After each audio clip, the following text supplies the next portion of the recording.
তো হ্যালো বন্ধুরা, আজকে আবার একটি নতুন ভিডিও চলে আসলাম। তো বন্ধুরা, যে ভিডিওর মধ্যে যে দেখতে পাচ্ছ যে একটি বক্স, এই বক্সটি আমরা আজকে এটাতে এমপ্লিফায়ার বানাবো। তো এই বক্সটি আগে থেকে আমি কাটিং করে নিয়েছি এবং স্পিকার সকেট, তার এবং একটা সুইচ আমি আগে থেকে লাগিয়ে নিয়েছি। তো বন্ধুরা, এই বক্সটি বানানোর জন্য আমরা একটি ডাবল 4040 আইসি বোর্ড আমরা ইউজ করব। তো এই বোর্ডটির সাথে আমাদের তিনটা ভলিউম কানেক্টর করা আছে, আগে থেকে কানেক্ট করা আছে। তো এই বোর্ডটি আমি অনলাইনে পারচেজ করেছি 270 টাকা দামে।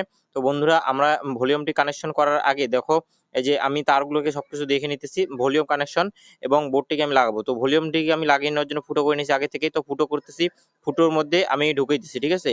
ফুটোর মধ্যে ভলিউম তিনটে আছে, ভলিউমগুলো আমি লাগাই নেবো ব্যাস ট্রেবেল এবং ভলিউম দেখে, মানে মেন ভলিউমে যে সাউন্ড আছে ওই সাউন্ডটা আমি লাগিয়ে নেবো, আর ব্যাসেটে লাগিয়ে নেবো। এবং টেবিলের যে সাউন্ডটা আছে, মানে ভলিউমটা আছে, ওই ভলিউমটা লাগানোর জন্য একটু মানে ফুটাটা ছোটো দিয়েছে, তো আমি বড় করে নিলাম।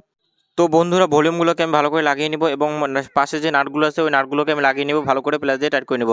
তো বন্ধুরা, আমার ভিডিওটি যদি ভালো লাগে থাকে তাহলে একটি লাইক এবং একটি কমেন্ট করে জানিও ভিডিওটি কেমন লাগে তোমাদের দেখতে।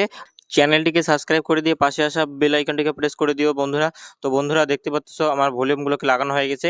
তো শুধু নাটগুলো লাগানো বাকি আছে, আমি নাটগুলোকে লাগাই দিয়েছি। তো লাগানো হয়ে গেছে নাটগুলো আমার, তো প্লাস দিয়ে আমি ভালো করে টাইট দিয়ে নিতেছি।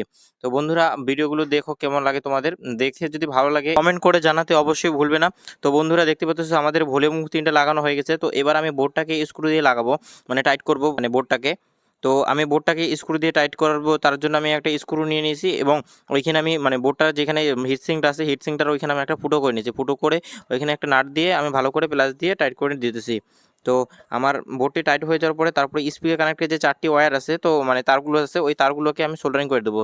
4টা তার পজিটিভ নেগেটিভ দেখে আমি কানেক্টরের মধ্যে সোল্ডারিং করে দেবো। তো দেখতে পাচ্ছ সোল্ডারিং আমার হয়ে গেছে 4টা তারই। তো এই সোল্ডারিং হয়ে যাওয়ার পরে, তো বন্ধুরা, 4টা তারই সোল্ডারিং হয়ে যাওয়ার পরে আমি একটা ব্লুটুথ প্যানেল ইউজ করব। তো ওই ব্লুটুথ প্যানেলটিকে আমি ইউজ করব এবং এই দেখো আমার একটি একটি করে 4টি তারই আমার সোল্ডারিং হয়ে গেছে।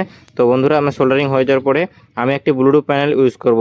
তো দেখতে পাচ্ছ এই যে প্যানেলটি, এই প্যানেলটিকে আমি ইউজ করব। তো এই প্যানেলটিকে আমি সামনে লাগাবো, মানে টাইট করব, এইদিকে আমি লাগাবো। তো আমি ওটাকে প্রথমে কানেক্টরগুলোকে আমি কানেক্ট করতেছি। বন্ধুরা, প্যানেল লাগানোর জন্য কাটিংটা যে করা দরকার, তো আমি কাটিংটি আগে থেকে করে নিয়েছি। তো বন্ধুরা, আমি এবার দেখো কানেক্টরগুলোকে কানেক্ট করা আমার হয়ে গেছে। তো আমি যেটা অডিও আউটপুট প্যানেল থেকে যেটা আউটপুট হবে এবং বোর্ডের যেই ইনপুটটা, তো আমি ওটাকে আমি কানেকশন করে নিয়েছি এবং 5 ভোল্টের যে বোর্ড থেকে আউটপুট এসেছে এবং প্যানেলে যেটা ইনপুট হবে, তো আমি সেটাও কানেক্ট করে নিয়েছি। তো এরপরে আমি স্ক্রুগুলোকে লাগিয়ে নিতেছি। তো ওপাশের স্ক্রুটা আমার লাগানো হয়ে গেছে, এপাশের স্ক্রুটাকে আমার লাগানো হয়েছে, ভালো করে টাইট করে দিয়েছি। তো এবার আমি দেখো একটা ট্রান্সফরমার লাগাবো এইখানে আমি এই বোর্ডটা চালানোর জন্য। তো আমি এই প্যানেলটাকে দেখো, প্যানেলের মধ্যে এই নাটগুলোতে আমি একটা হুক পাওয়া যায়, ওই হুকটাকে আমি লাগিয়ে নিলাম। তো লাগিয়ে নেওয়ার পরে দেখো আমার সামনের দিকে প্রায় কমপ্লিট, সব কানেকশন কমপ্লিট। এখন ট্রান্সফরমারটা লাগাইতে হবে। তো ট্রান্সফরমারটাকে আমি কানেকশন করে ফেলেছি। তো ভিডিও শর্টকাটে তোমাদের সময় নষ্ট না করার জন্য আমি ফটাফট ট্রান্সফরমারটি লাগিয়ে নিয়েছি। তো এবার দেখতে পাচ্ছ বন্ধুরা, আমার ভিডিওটা টেস্টিং এর পর্যায়ে নিয়ে আসলাম। তো আমি ট্রান্সফরমারটি একটা ইউজ করছি 12 ভোল্টের ট্রান্সফরমার।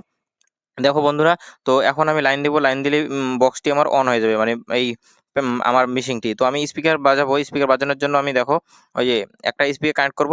তো বন্ধুরা, দেখতে পাচ্ছ আমার বক্সটি কিরকম লাগতেছে সামনে থেকে ভিতর থেকে, তাই না?